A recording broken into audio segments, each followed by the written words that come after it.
Halo semua, selamat datang di channel Kuliah IT Jawa. Konten IT berkualitas layaknya Kuliah Jawa bersama saya, Giovan.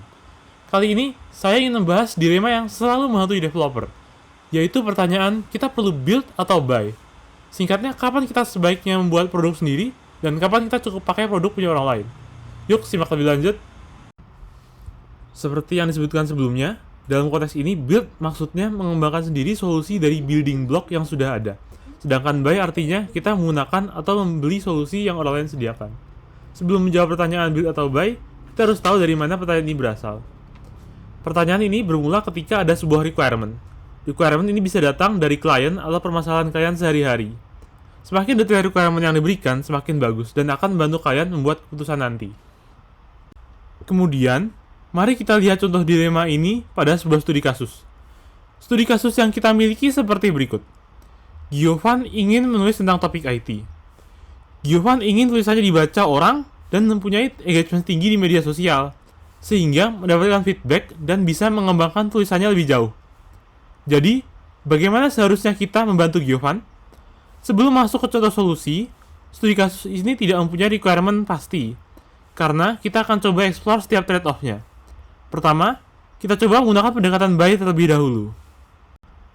Untuk pendekatan buy, kita bisa mencari beberapa solusi yang sudah ada di internet dengan biaya mulai dari Rp0 alias gratis.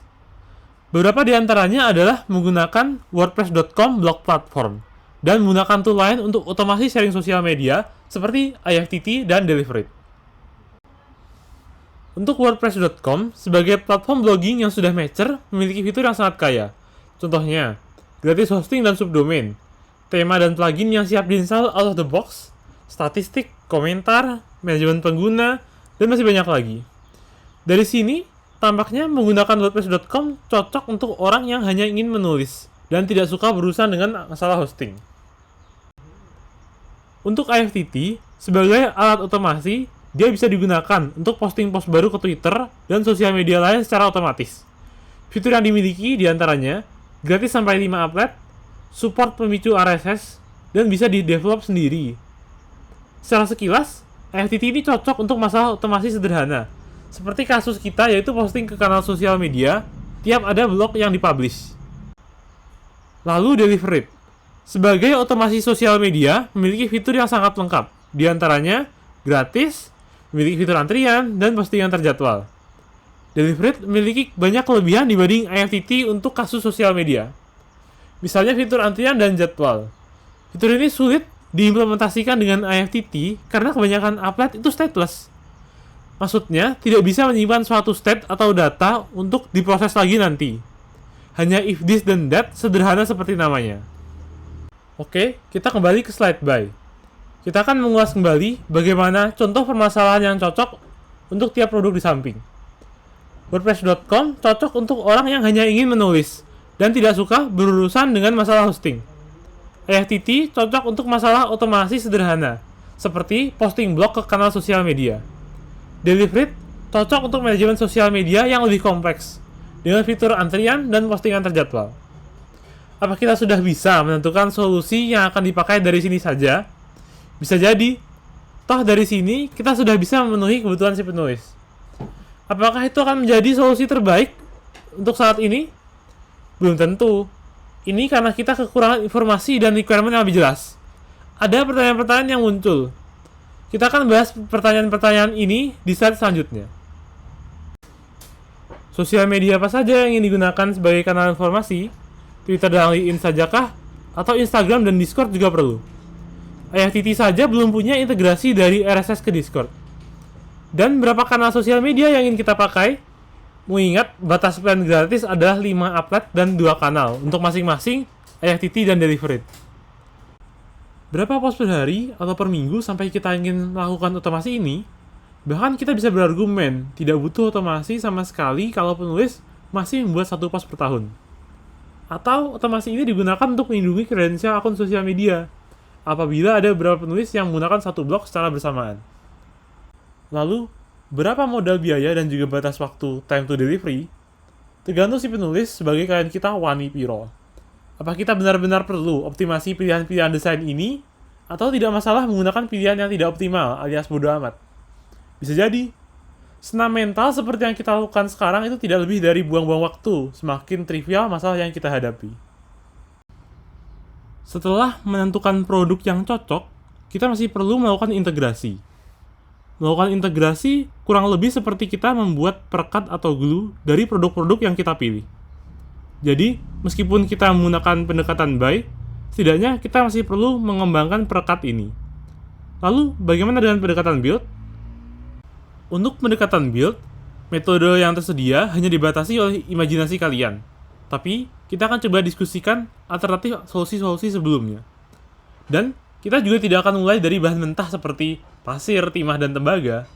Beda dengan guyon dalam tweet ini, kita harus cari level abstraksi yang cukup rendah untuk mengembangkan fitur yang dapat memenuhi requirement kita, tetapi juga cukup tinggi untuk meminimalkan biaya pengembangan. Kita coba lihat hosting WordPress sendiri. WordPress sudah memiliki fitur yang sangat lengkap secara default. Tapi dengan hosting WordPress sendiri, kita bisa mengambil lebih banyak kontrol lagi. Kita bisa atur sendiri infrastruktur. Misalnya, pakai cloud atau data center tertentu. Kuota storage sekian giga. Kustomisasi high availability setup lebih fleksibel. Atau pakai build custom WordPress, misalnya dari beta atau nightly builds.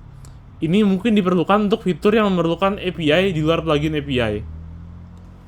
Hosting sendiri WordPress ini kebanyakan diperlukan untuk membuat setup infrastruktur yang lebih spesifik. Misalnya, ada aturan semua data pribadi pengguna harus disimpan di tempat khusus, dan lain-lain. Lalu, static site generator. Apa itu static site generator? Yaitu alat untuk membuat website statis yang hanya terdiri dari frontend saja. Tidak ada backend yang menangani data dinamis. Ada banyak static site generator. Kita ambil contoh Jekyll dan Hugo. Static site generator memiliki karakteristik berikut. Hosting sendiri sederhana, karena hanya terdiri dari file-file statis tanpa program atau database. Hosting jadi murah karena komponen yang lebih sederhana. Kalaupun di pihak ketiga juga murah, bahkan bisa gratis. Tema dan plugin juga tersedia. Lalu minim perawatan atau low maintenance, karena kita tidak perlu khawatir terhadap security update. Singkatnya, menggunakan static site generator memerlukan sedikit perawatan. Ini dapat menghemat biaya hosting dengan trade-off fitur-fitur yang kurang lengkap. Kita juga bisa membuat Python bot. Untuk Python bot, ini sangat fleksibel karena level abstraksi yang dipilih cukup rendah. Berikut adalah karakteristiknya. Kita bisa bangun fitur dari bahasa dan library yang sudah ada. Kita juga atur sendiri infrastruktur seperti kuota storage dan juga kuota compute time. Lalu, pakai sesuai kebutuhan, tidak ada kuota jumlah kanal sosial media atau jumlah sumber RSS.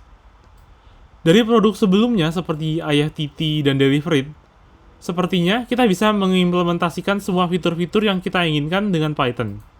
Namun, kita tetap harus memilih prioritas.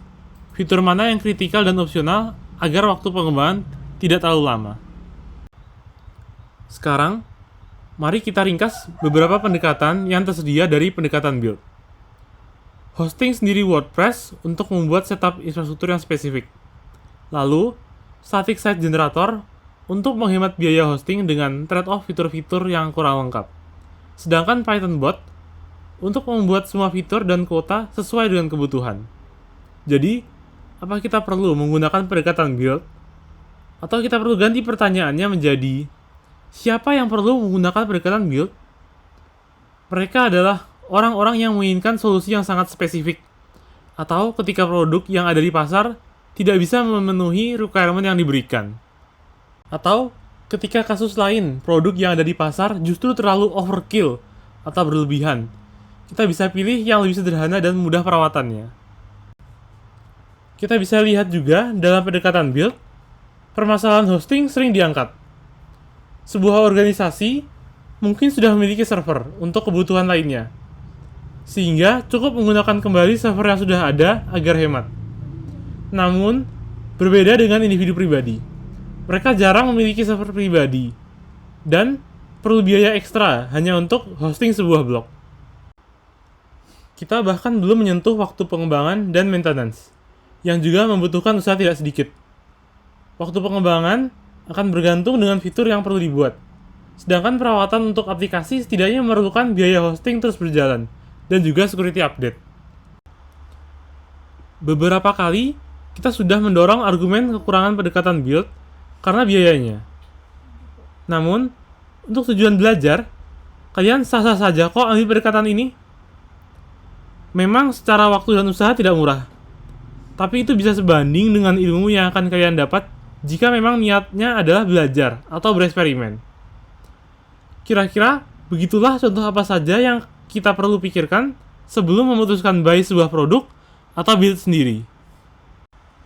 Kasus sebelumnya hanya contoh saja. Untuk kasus-kasus lain, kita bisa saja coba pikirkan dari faktor-faktor ini. Ada kompatibilitas, fitur, performa, desain, dukungan, waktu siap guna, biaya, dan ROI atau Return of Investment. Silahkan gunakan kerangka berpikir ini dari URL yang ada di slide. Selain itu, kenapa kita harus memilih di antara build atau buy kalau kita bisa pakai solusi hybrid? Solusi hybrid yang pertama adalah solusi open source. Ini sudah cukup umum dan sebenarnya masuk ke contoh sebelumnya untuk WordPress yang di-hosting sendiri. Kemudian, ada juga solusi no-code dan low-code. Ini merupakan buzzword yang relatif baru. Mereka digunakan untuk pengembangan software tanpa ngoding dan mengurangi biaya dari pendekatan build. Kali ini saya gak bakal banyak menjelaskan karena ilmu saya soal topik ini masih minim. Silahkan komen di bawah kalau kalian masih ingin topik ini dibahas. Terima kasih telah menyimak video ini. Apabila ada saran atau saran, silahkan menghubungi kuli-it-jawa@googlegroups.com atau di kolom komentar. Sampai jumpa di video Kuli IT Jawa selanjutnya.